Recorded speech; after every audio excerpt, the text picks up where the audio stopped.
Kwa hiyo haya ni maelekezo ya Mheshimiwa Rais kwa kutambua ombo hilo la upungufu wa taaluma ya Muungano kadri ya miaka inavyokwenda mbele, kadri ya waasisi na wazazi wetu walioishi, walioshiriki na walioshuhudia Muungano huu ukiundwa, unapotangulia mbele za haki, ndipo ombo linapokuwa kubwa zaidi kwa vijana, hasa nyinyi.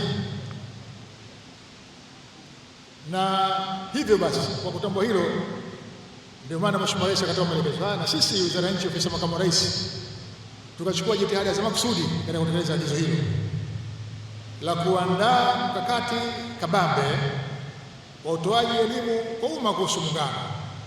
Mkakati wetu umegusa maeneo mengi sana, na tumeuelekeza zaidi katika maeneo ambayo yanawagusa nyinyi vijana.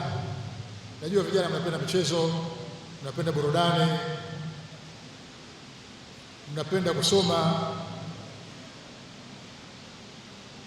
Haya ndio mambo ambayo sisi tunapitia humo. Kwa lengo la kukutana leo hapa katika kutekeleza agizo la Mheshimiwa Rais ni kutekeleza mpango wetu kabambe wa utoaji elimu.